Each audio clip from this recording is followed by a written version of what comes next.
Well, I'm going to start with a confession, and that is that I've tried to avoid coming to the Mature Mountaineers group. I didn't want to be mature. I'm quite immature, really, but here I am. And my mate, Bryn Williman, who's at the back in this photograph, he used to organise these old mountaineers trips, and for the very same reason I tended to avoid those as well. But I did go on some, and it was good fun. You'll know some of those people. That's Rob Rollins in the front in red, Neil Kane on the left, Bob, and various other people. And we mainly talked work, and we didn't really climb that much. But as I say, I only went on a few of their trips. But my problem is that I don't want to feel old. And so this woman, Roseanne Kenny, said, we have more control over the rate at which we deteriorate than we might imagine, and I've taken that to heart. So, just a wee bit about my background, because I'm going to talk about some of my mountaineering briefly, and then I'm going to go back and talk about working in the outdoors, and then I'm going to finish up by talking about what I think the future is for me. So, in terms of the mountaineering side of things, I didn't have a background in mountaineering in the family, but my wife Ali did, and this is her mother on Tasman in 1946. Jackie, Andy Anderson, Harry Ayres, and ascent of Tasman in 46. And her father climbed Gloriana in 39, the first ascent of Gloriana. But I didn't have that background. I came to Christchurch, went to university, and of course got involved with the Canterbury University Tramping Club, CUTC. And so I had a more of a traditional background, probably like most people in this room, and went tramping for a start, went to Blue Lake in Nelson Lakes when it was a wilderness area, no hut. Remember that? Did the Minga Deception, of course. This is my friend Bruce Lusher. You notice the long ice axe, the gaiters, and most of all notice the pipe. We were really big on Gaston Rebefar, French climber, and he had a pipe, so we had to have a pipe. But that start with the CUTC was really what got me going, and I'm indebted to those people who volunteered to instruct in those days, including Margaret Clark here, who was one of my first instructors. Margaret turned 90 last week, so doing something right, Margaret. And then, of course, I got into NZAC and CMC and met more people and managed to actually go climbing on the coattails of much more experienced people. So my first route at Aoraki Mount Cook was the South Ridge of Sefton. We spent 4 days getting to this climb. We went up to what was 3 Johns in those days, went behind Mount Scissors, down into Landsborough, over Douglas Pass, up onto Mount Brunner, which you can see from the Hermitage, but we'd taken 4 days to get there. Slept on Brunner in bad weather, and then woke up in the morning and hit this southerly clearance. I thought climbing was easy, really. That's all worked out pretty well. And we spent 13 hours on that ridge in really stable, cold, clear conditions. And I understand it hasn't been repeated, but I guess people don't want to take the big walk. But I only could do it because I was with people who knew a lot more than I did. I was going to say they knew what they're doing, but none of us knew what we were doing. We were really taken by Yvonne Chenard's statement, climb the big walls before you get too good for them. I'm not so sure about that now, but we really lived that. And that got us on to not the sort of big wall that Chenard had in mind. This is the east face of Sefton. It's not so steep, but definitely we weren't too good for it. We were in deep snow. That's the South Ridge in the top of the picture. It was really high adventure. We had a bivvy on the face, and then we had another bivvy above Welcome Pass because we were caught in a storm. We couldn't find the pass, and we were learning on the job. Here I am trying to thaw my leather boots because I'd left them out of my sleeping bag. It was probably about -10, and we just couldn't get away from that bivvy. We spent 4 days out on that trip. We had another storm on Welcome Pass on the way home. So we certainly were on the big wars before we were too good for them. But most of my New Zealand climbing was in the Darrans. I preferred alpine rock climbing. This is the Homer Ridge, and we're repeating a lot of Murray Jones's early climbs, including on Moyers Mate. We did 2 or 3 of his routes on Moyers Mate, and we assumed that he would have climbed this left-hand corner. And so we went and repeated, we thought, that route. In actual fact, it turned out there was an accidental new route, and it became a classic. This is a fairly soft-focus slide, because a photo that's taken off a half frame. Remember half frames? Half frame slide. But it's in the big corner, which is one of the great pieces of rock architecture in New Zealand. And as I say, it became a classic. But about 10 or 15 years ago, Nick Craddock did a route to the right called Lucky Strike with 80 bolts in it. And he wrote in the Home Hut book that this route was history. And he was right, because to do this route, you need to take traditional protection. And when I talk to young people, they're much happier to go on Lucky Strike, because they want, A, it's got 80 bolts, B, it's harder, but that doesn't worry them, they climb so hard, and C, they haven't got the gear to do this route. So these are changing classics in our time. So that New Zealand climbing took me overseas. We put together a expedition to Peru. I think of it as the last major expedition to Peru, because after that people used to just go there on holiday. But we spent a year getting ready. We had sponsorship from the Alpine Club, various other people, Arthur Ellis, and we were after this East Ridge of Chopakelki.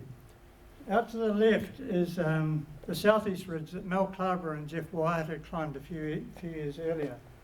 But we'd set our sights on this East Ridge of Chopakelki.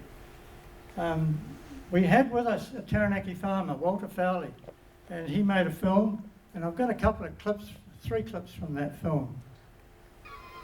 This is an account of the 1972 New Zealand Alpine Club's expedition to the Peruvian Andes, and their objectives were this mountain, Chopakelki, attempting the East Ridge, looking straight at you, and we finally climbed by the Southeast Ridge on the left of the picture. The other objective was KS, first climbed by New Zealanders, and a second attempt by Stu Allan and Steve Dawson. The team consisted of Neil Fowley, Steve Dawson, Wayne McElraith, Morris Conway, Trevor Keynes, myself, Oliver Kahn and Stu Allan. So we had really heavy gear in those days, and we had very little clue about getting our weight down. We had Everest sleeping bags. I guess you've still got them, a lot of you. 4.5 pounds, I think they were. And I remember leaving base camp with 52 pounds, 24 kgs, which is not so bad to walk in the valley with, but it's not really made for technical climbing. But as I say, we didn't know what we were doing really.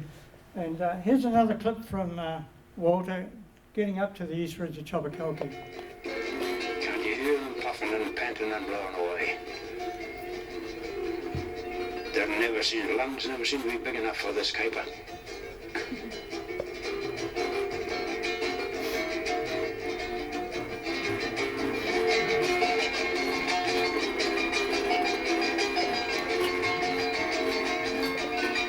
God, yeah, I must just have a rest for a while.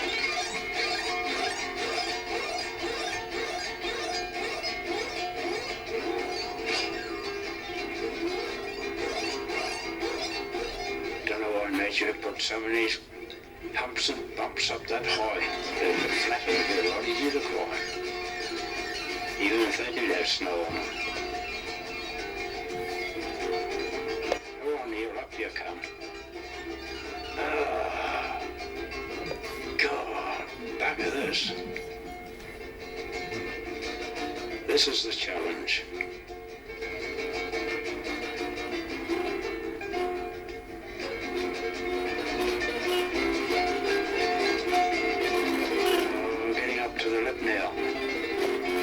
Here she goes, up we go.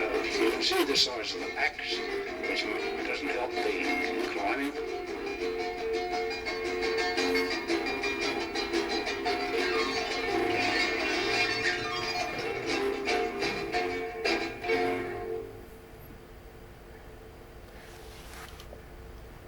Come on, Steve, up you come. Made it. Our man Wayne, here he comes. us. Up we go.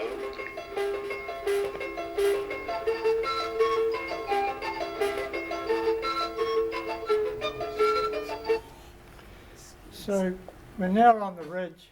We're looking down on a camp here. Sorry, can you hear? And we're really struggling in really deep snow. You notice those snow stakes on the packs, they were 4 feet too long. We could put them into our shoulder. We really shouldn't have been there at all. But anyway, we were making really slow progress. We didn't have it worked out. We had all 8 of us on the ridge at the same time, and only 2 people were moving at once. Here's another clip further up the ridge. Unstable snow, and it's very steep landscape.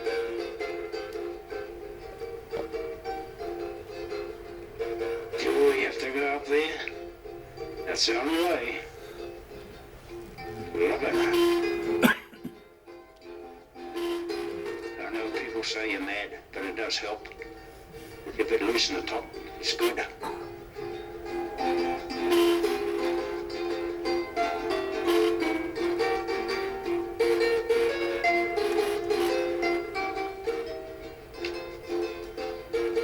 Changing over leads now. Whether it's Steve or Wayne in the front, I just can't quite say, but here they are, just feeling their way up the ridge. Scratch a hole, make sure I don't fall off.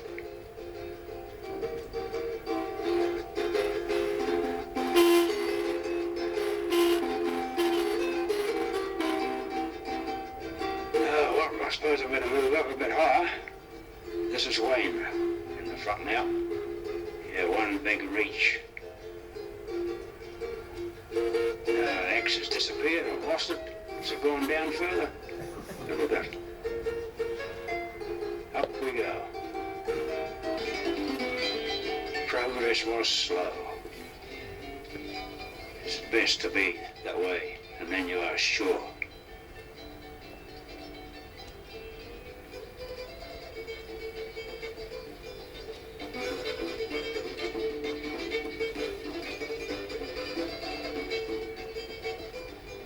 Coming up, coming over, I'll come and have a yarn with you, Wayne, we'll make up our mind. We'll just about read their thoughts. The rest of us are just a few hundred feet below them. Just trying to think what they're saying, what they're going to do. Because they haven't beckoned us to come on up. And from that viewpoint, we've got this incredible view. We spent 6 days on that climb, and we should have turned back 2 days earlier. And what I learned from that was that sponsorship really can confuse your judgment. But I mean, 3 of us were 23 and we had unformed minds really. Our brains weren't fully developed, so we really didn't assess it for what it was. It was such a bad winter. We shouldn't have even gone on the climb. So Steve Dawson and I took off to climb Kaiesh.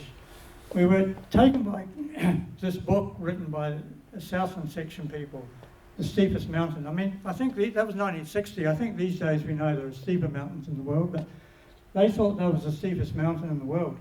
And it certainly is pretty steep. Lynn Crawford from Christchurch joined them, and they managed to make the first descent up the ridge. And we wanted to climb the face. Sorry, I'll just go back one or two.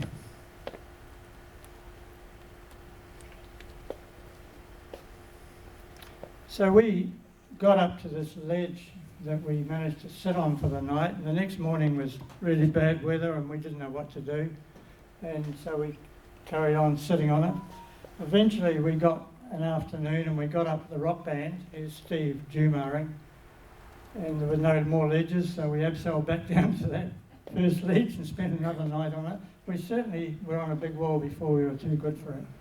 And we got to the top, the ridge that the Southlanders had climbed, and we're a couple hundred feet short of the summit. Steve wanted to summit and I didn't, so I won. We descended. We'd been out 4 days already, so I was pretty keen to keep moving. And It's an interesting issue as to whether the summit's important or whether it's a line that you're climbing that's important, because the American Alpine Club Journal wrote an article a few years later, and various other people had put lines up on this face, and they listed them all, but they didn't mention ours, I guess because we hadn't summited. That people can't take away from you what you feel you've done. So we descended this ridge at the south end of the climb, but again we had this huge, deep snow, and we couldn't get anchors to abseil off, and we just spent ages grovelling away down that, and it took us 2 days to complete it. And as I say, we were really learning on the job. We're out of our depth, but we did do our first descent there, if you count not going to the summit. There is Kayesh. We climbed the face on the left, and the Southerners climbed that leading ridge. So the following season I went to Europe, and Murray Jones and Graham Dingle had climbed the 6 North Faces a few years earlier, and we didn't want to do the 6 North Faces, but we did think we'd like to climb the Eiger. But we thought we should do a warm-up first, so we went on one of the easier routes, North Face of the Peach Badil. John Entwistle has done that. And we were 24 hours out of London. It was wet, and we were the only people on it. Again, we didn't know what we were doing. We got into a storm at the top. We were so slow. There were blue flames around. I thought I'd been hit by lightning. And really, it put us quite off going to the Eiger. So we passed on the Eiger. We didn't really like climbing in Europe. After climbing in the Darrans, where you don't have people all around you on the same climb, climbing in Europe was not for us. But the next season, some South Africans put together an expedition to Greenland. And they were super organised people. And we arrived in Angmasterlik in eastern Greenland, and we had all this equipment ready for us on the wharf, including 2 Zodiac boats. So we packed up and headed off. It was 24-hour daylight, but after a while we found a place where we could sleep. And again, learning on the job. This iceberg was out at the edge of the bay when we stopped. And when we woke up, we found it had drifted in. And if it wasn't for that massive base there underwater, which bottomed the iceberg, it would have taken our boats out. And our trip would have been gone on day 1. This is what adventure's about, not quite knowing what you're doing. But we got to this beautiful area of rock, and this peak here, we did 2 routes on it. It has a big, long Inuit name, so we called it Big N. It started with N. And far too hard for us to free climb, so we were A climbing, Jumaring, and really having a good time. 24-hour daylight, so we're usually out for 20, 24 hours. But what I really wanted to do was to climb an unclimbed peak. So in New Zealand we'd done new routes, but we hadn't actually found an unclimbed peak. So that peak on the right, Joe Straker and I thought we'd have a crack at it and climb that leading ridge, which we did, hoping it was unclimbed, the mountain. We got 3/4 of the way up and found a sling, which we thought was a bad sign. But when we got on top, we were looking at that other peak in the middle there, which we called the Drew, and we couldn't see a cairn on top. So based on that, we figured it was unclimbed. So we came back and we climbed it, again, mainly A climbing. Rob Rowlands, Joe Straker and I, and we actually got an unclimbed peak under our belts. So we thought. Rob built a cairn on top, which we demolished because we thought other people should have the enjoyment of climbing an unclimbed peak too. But what I learned about all this really was it wasn't about mountaineering that was so attractive, it was about adventure. And adventure can take many forms. So here we are with Bryn Williman's Model A at Porter's Pass. It came to Model A's last trip. It's a mythical story. And it blew up soon afterwards. That's Bryn Williman there, Howard Conway, Hazel Nash, Martin Heine. So Martin and I abandoned them and hitchhiked to Arthur's Pass, where we found John Visser, who's here tonight, this afternoon. And we went up Avalanche and plodded in deep snow. Why do I always get deep snow? To the Rome Ridge and down that way. But it wasn't hard because John did all the step plugging, of course. And after a rock climbing accident, we got maybe 5 years of intensive kayaking. So we changed our adventure sites from climbing to kayaking. And here's Ali in the Ganges. And if we'd been on big wars before, we're too good for them. We're certainly now in big rapids before we were too good for them. Graham Dingle had been here the year before with Ed Hillary, and he had found this tributary of the Ganges called the Mandakini. And we spent about 6 days kayaking in the tributary and the main river. We were the first to kayak in India, so it was a big adventure. But we came to the biggest rapid in the Mandakini, and it has a swing bridge just above it. And the whole village turned out. Talk about docks one at a time sign. There must be 50 or 100 people on this bridge. And they're all watching to see us paddle this big rapid. And we looked at it for a while, and then we carried our boats around it. So I don't know what they thought of us. So we climbed a lot, we paddled a lot in New Zealand and in the States. But probably the most memorable trip was down the Grand Canyon, Colorado. I used to carry a Nikonus camera under my life jacket. So we got in this huge rainstorm, and I was able to take pictures from my boat. We could barely see the sides of the canyon in the rain. And it was really hard to know where the top of the river was with the water, the rain splashing off it. So that was a really big adventure as well.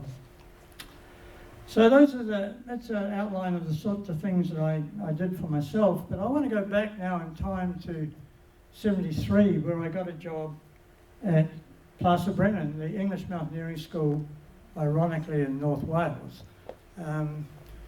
Graham Dingle and Eric Sagers, who's here, both had worked there before me, which probably enabled me to get a job there. And I learned so much here.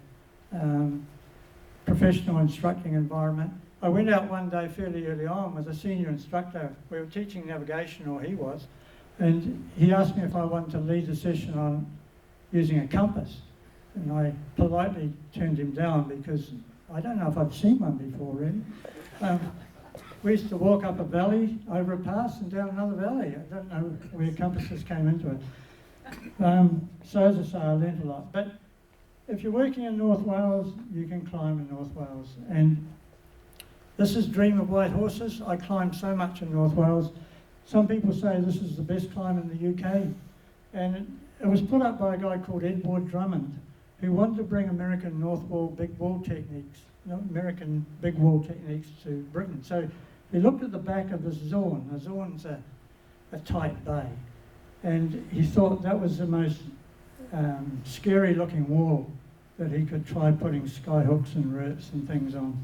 And so he came across the slab here, 2 pitches across the slab, and then he found that big wall at the back had a traverse line across it that was no harder than the access slabs. And so Dream of White Horses was born. It's just a beautiful climb. I've done it quite a few times.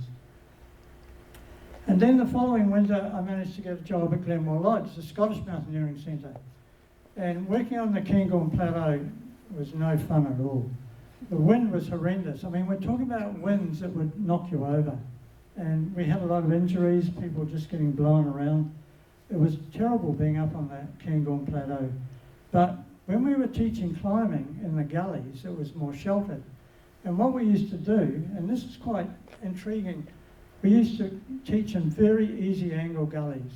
And consequently, we took the climbing requirements out of the equation, and we were teaching how to build anchors and rope work, which is kind of interesting looking back because we weren't teaching climbing. But as a young instructor, it was great for me. I wasn't tied to the students. They were on their own ropes, and I could move up and down and check things out. And I was hyperactive, and it worked fine for me.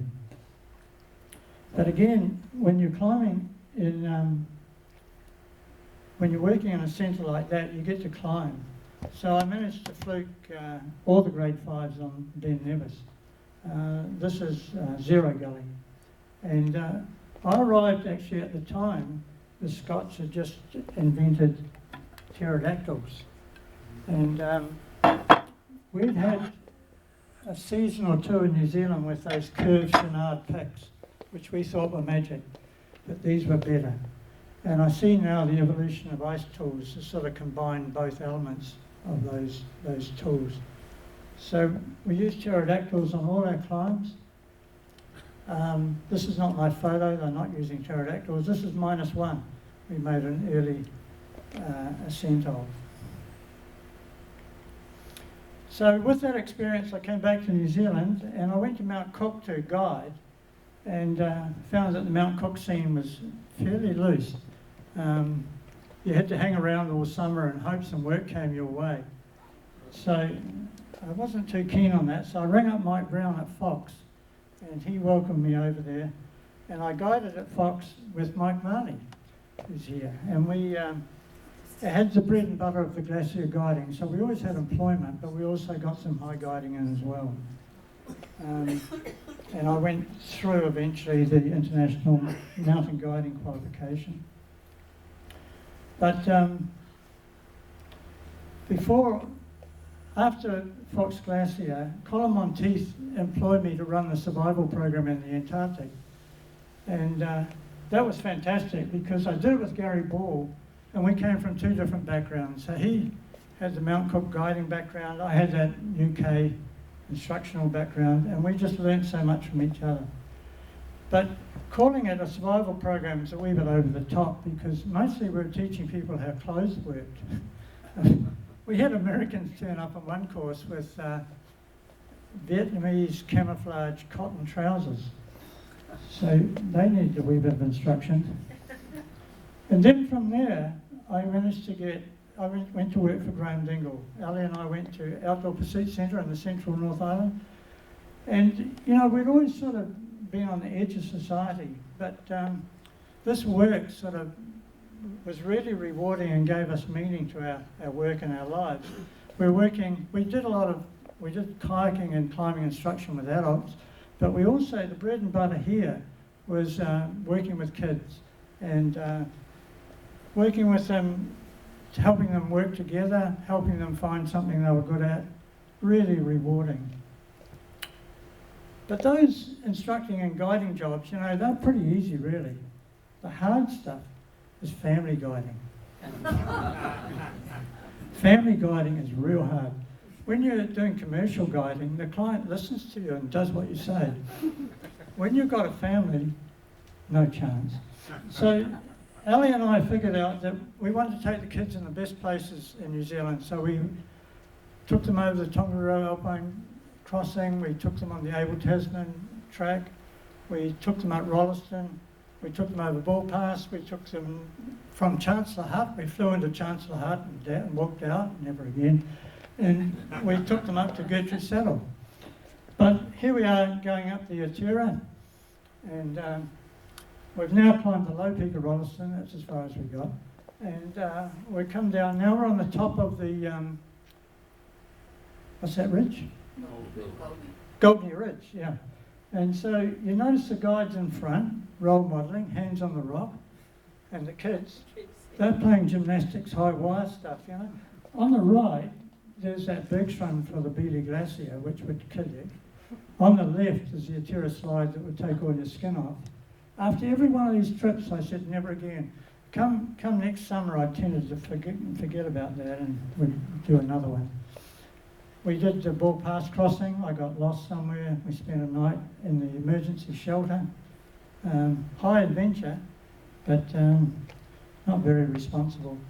When the kids were young, they weren't that keen on rock climbing. I was climbing all the time, but the kids weren't too bothered. But when they got older, as adults, they got right into rock climbing. Here is Tui and Jess at Kawakawa Bay, Lake Taupo, and they climb a lot now. But the biggest thing we did as a family, or some of the family, was back to the Bowen Allen route on Moyers Mate. It was meant to be the 50th anniversary climb, but I was injured, and it ended up being the 52nd anniversary of the first ascent. And you can see the road to Milford down there, and that orange, that browny red thing is the tunnel, Homer Tunnel. So this was pretty traumatic in lots of various ways. One of them was me getting down. Walking down wasn't a lot of fun. We came down very late. But most interesting was the risk tolerance issue. So Scott there with the black helmet and Jess, they climbed grades harder than this climb, but they did not like it because you might get, at worst, 4 suspect runners in 40 metres. They were used to having a bolt every 2 metres on a single pitch. So the whole concept of risk tolerance and what people are prepared to live with really came home on this climb. But we did it thanks to roping in Dave Brash there, who we probably wouldn't have got up without his help. So that was my climbing, some instructing and guiding, and some family guiding. And now I just want to talk a wee bit about risk, because when you're safety auditing, risk is what you're looking at really. And about 12 years ago, the high risk commercial activities got regulated, and part of the regulations require those people who are providing rock climbing, abseiling, canyoning, a whole host of activities. It requires them to get an audit, a safety audit, and we review the documents, the planning documents, how they're planning to deal with things, and then we observe an activity. There's a general auditor's standard, a general operator's standards that must work to. It's quite generic, but one of the things it says is that they've got to work to good practice. So I think back to those Mount Cook days, and I was talking to a student who had been on a course at Mount Cook with Pete Goff, and they said they really liked what he did, because he said when he was asked about how to do something, he would say, "This is how I do it." And they really liked that, and I was taken by that. But these days, that wouldn't cut the mustard, because the whole sector has matured so much that there's established good practice. There's a way of doing things that most people will pretty much do. And it may be what Pete Goff did, and it may not be. This is a Dave Vass photo, canyoning. New Zealand's one of the canyoning centres of the world, by the way. And you have to ask the question all the time when you're auditing, I mean, are we making a difference? And we can't produce numbers to say one way or another. I mean, WorkSafe will, Mountain Safety Council will, but there's 300 operators.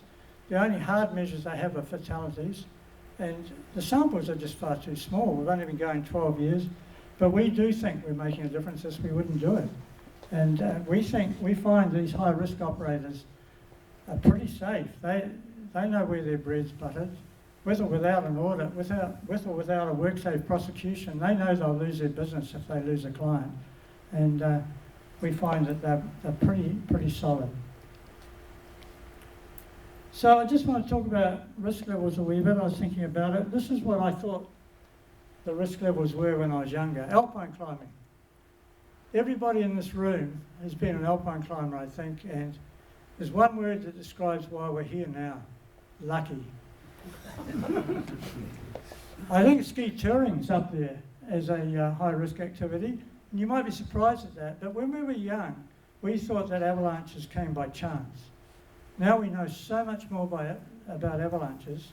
We find people are still dying in them, so they still seem to be coming by chance. Whitewater kayaking, that was a dangerous period of my life. Rock climbing trads, when you're putting in your own jam nuts and cams, your own protection, it may or may not work if you fall off. And mountain biking, and bouldering outdoors. So when I was young, going to Castle Hill was fine, but these days I wouldn't bounce if I fell off at Castle Hill or even jumped off. So the risk level now would be quite different. So I was starting to think about what the risk levels would be now that I'm not so young. And mountain biking's up there. I used to say if you go to an Alpine Club section evening, there's somebody with their arm in a sling, and you didn't have to ask them how they did it. And I figured the most dangerous thing a climber could do would be to go mountain biking. Sports climbing outdoors. Sports climbing is climbing on bolts. Obviously you can do that indoors or outdoors. Bouldering indoors I'm going to talk about a wee bit, because I find that's pretty safe, although there's knees and ankles get done in at times. Sport climbing indoors is pretty safe. That's the YMCA with ropes. And cycle touring is really pretty safe if you can ignore those big truck trains that go past you in Australia. Right, Jenny? And I think via ferrata is super safe. Now, you might not all know what via ferrata is, but it translates to an iron way. from the Italian. And here's an example, a new one at Taikuka Hill, free to the public. And there's big things to stand on that they call stem poles, like staples. There's cables and you clip into them. And they say one definition of adventure is an uncertain outcome. And that was sort of summed up in The Hobbit when one of the hobbits said they don't like adventures because it makes you late for dinner. I don't think there's much of an uncertain outcome when you go on a bear ferrata. You just start at the beginning, you go to the end. I don't think it's very high risk at all. And this is sport climbing. This is in Kalymnos, Greek island, that Ali and I spent October at. You know, mountaineering is dropping off really. The glacial recession hasn't helped it. But it's also the risk. And with sport climbing, here at Kalymnos, you get a bolt every 2 meters. And there's 4,700 routes here on 100 different crags, and they're all bolted. And they say that 10,000 climbers a year come here. And here's Ali on a, we must have done about 60 climbs on 60 to 80 degree slabs, weights on your feet, and lots of bolts to clip into so you don't fall too far. This climbing is mainstream. You realise it's mainstream here when you see that EU money got put into developing crags. And this is Mike Perry. He climbed Everest and wondered what to do afterwards. I think he's worked it out now.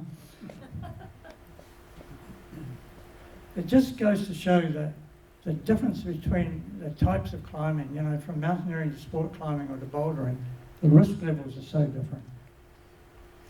And this is bouldering, indoor bouldering in a gym. It's physical chess.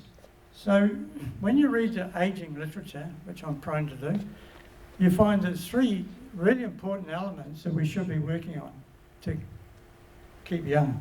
1 is physical exercise, 2 is mental exercise, and 3 is social interaction. All of these happen in the bouldering gym.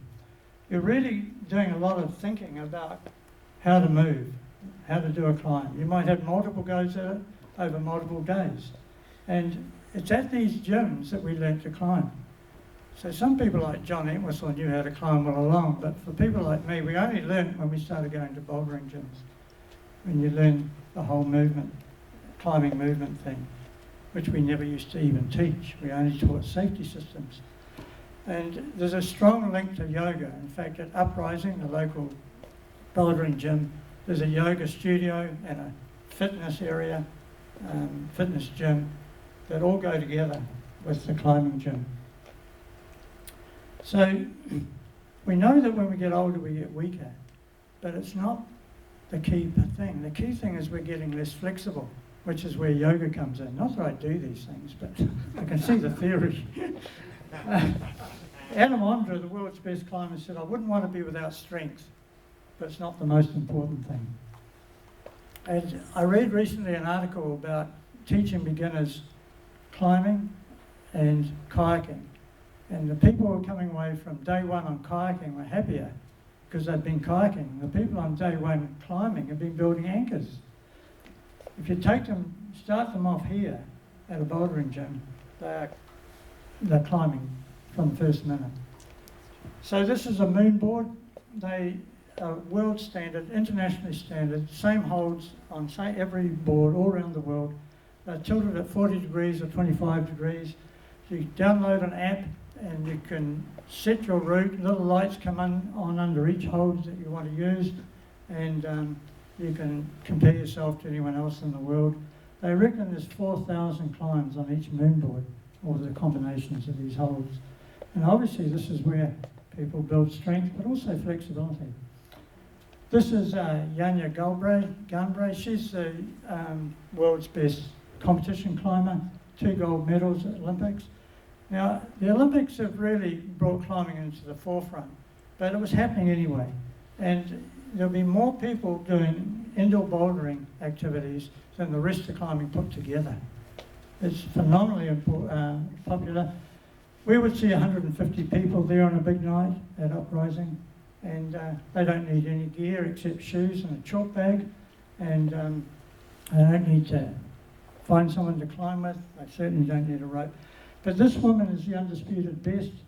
But it's not climbing as we know it. When we started climbing, we learnt and we taught 3 points of contact, right? Well, you're pretty limited with 3 points of contact.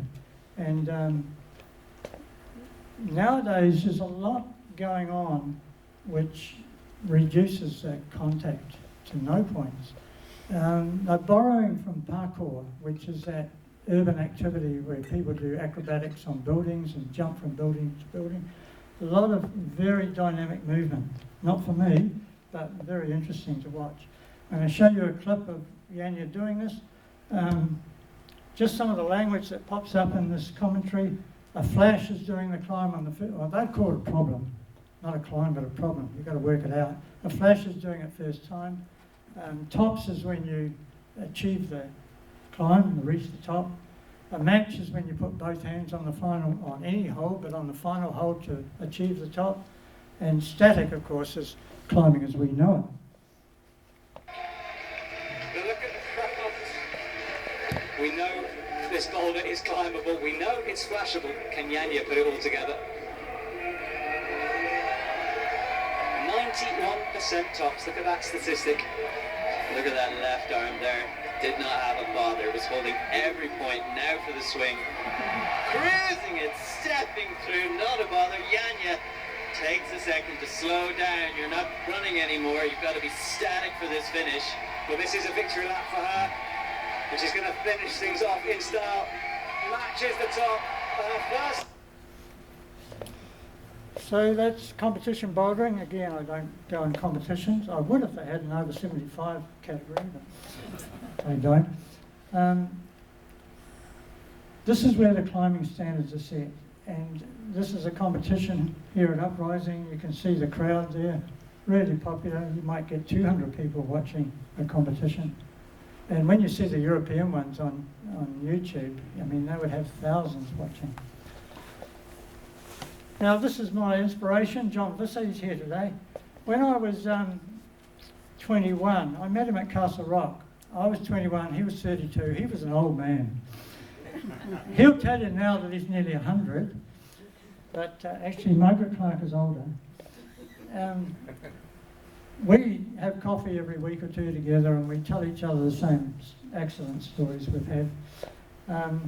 But he's got an e-bike, so naturally he has to wait for me when we bike uphill. But what I find interesting is he has to wait for me when we bike downhill as well.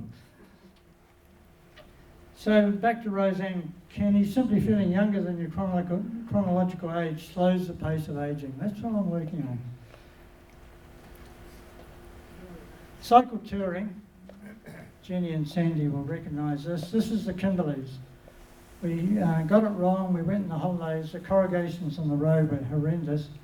But there's four-wheel drivers there who were making the corrugations were real nice to us. They always asked us if we wanted water. And they just couldn't believe we were biking. But what I could tell them each and every time was that I know it's pretty tough going, but you know, we're mountaineers by background and it's prepared us for suffering because there's a lot of suffering. But you know, we think that the alpine areas we've been to around the world are the best places in the world, and maybe they are. But, Graham Dingle's latest book. I learned it wasn't that something hurt, it was caring that it hurt. So we've certainly learned how to suffer. But the Kimberleys have some beautiful places, absolutely beautiful, which would really rival the alpine places that we know so well. Not all Australian trips are as hard as the Kimberleys though. This is going from Cairns to Cape York, and that red dirt goes really hard and it's as easy as riding on seal. Four-wheel drivers from all around Australia flock to this trip because there's a section called the Old Telegraph Track with 17 river crossings, which they really get excited about. But that's easy for bikers because we just walk them. But it's not all easy. The four-wheel drivers find the sand easy enough, but it's really tough going for us. So a mixture of easy and hard on that trip. But I can see that we will do a lot more biking in Australia. Here we are at Cape York, most northern tip of Australia. Four-wheel drivers giving us champagne. They were really nice to us. And I think at my age I can still do some auditing work, I can write guidelines for the outdoor sector, and I can still climb, but fairly choosy about what I climb. But I think that the future is going to be in biking. Thank you.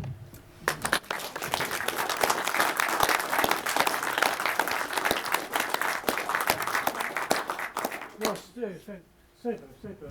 Have we got some lights? Neil's going to turn some lights on. We must have a few questions for Stu. Some of you old buggers who've been climbing with Stu in the past must have a question or two. We've seen the whole gamut from alpine climbing to rock climbing to mountain biking. So, but some of the people who've been climbing with Stu, Mike, you must have some comments. Stu, do you remember a climb that you did with Oscar? I'm just trying to think where it was, but do you remember that? I met with Oscar, but I didn't climb with him, did I? Okay. Who could forget climbing with Oscar? I climbed Sefton with you.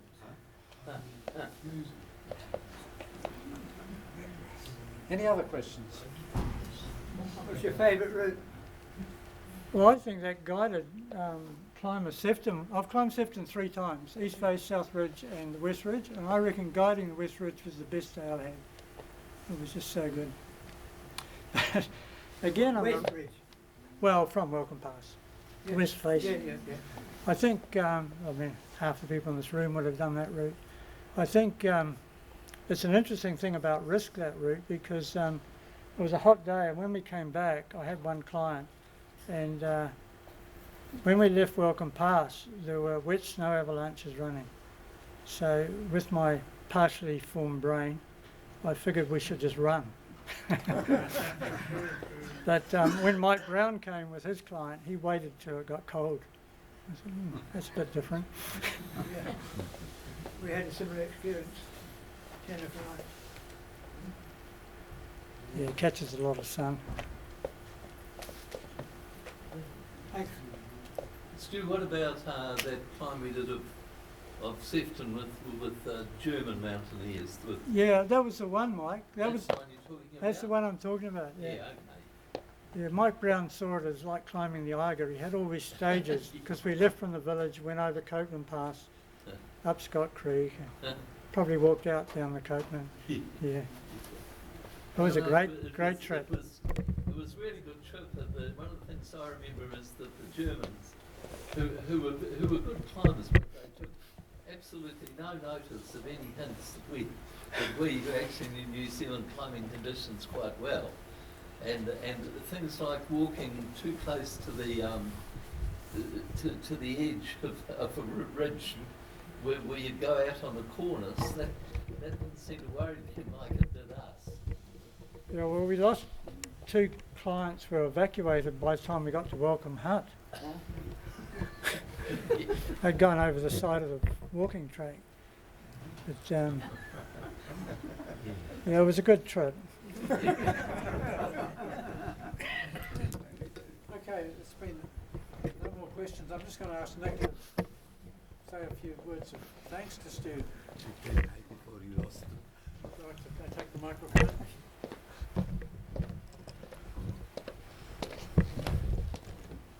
That one. Oh, that works. I kind of feel I've known Stu most of my mountaineering life, although I've no idea when we actually first met, because it was in Chamonix in '74, where the Kiwis were tucked away in the corner of Snell's Field, and I was heading home because, like Stu, I decided actually I didn't really like climbing in the French Alps. It was too busy, far too many people even in 1974. And Stu, I must have missed you by I think 1 or 2 days, because the other guys were there. Wayne and Steve and Morris were there, and I cleared off back to Britain for various reasons, mainly black toes and time to go to hospital, so I didn't meet Stu then, but just missed him. However, I was hanging around with the Kiwis in Britain in the 70s and climbing with Maurice Conway and hearing stories, seeing his slides at the Croft in Bannerby, those who've been there, near Fort William there, of climbing in Kaesh and doing all sorts of stuff in South America, which all looked very exciting. And then I went there with Bryn Williman, and so it went, things like that. All those links carried on. I'm very impressed with the whole range of stuff that Stu gets up to and his attitude to getting old, and I think that sounds, I think I could take a bit of that too actually at the moment. He says as he hobbles around with his bad hip, which he must have mentioned, because you know, don't want to talk about things like that. What grade did you say you climbed? Did you say 22 or 32? Neither now. Well, you mentioned a grade when you finished, you were climbing. That was a while back. A while back. And still, the climbing is amazing, and it's time I put away my Moacs and my hexagons and things and actually succumbed to the modern world and clipped a few bolts now and again, because that's the only way I'll carry on climbing. I actually have clipped a few bolts in France, but coming from my background, you don't clip bolts, and I can't get into this sport climbing. And the last time I went to Uprising, or whatever it was, I came out choking with the chalk dust. I couldn't breathe in there, and I've never been back, but maybe I should give it a go. It would be good to socialise. And yeah, thank you very much, Stu, for a very inspirational talk on your long life. And I know quite a lot about things too. I didn't know a lot of the things and the places you'd worked in North Wales and all those days. And I feel I probably would have bumped into him similar time, but I don't know. But we never climbed together because he wasn't going to climb with me. I don't get up early enough. Hey, thank you very much. And great.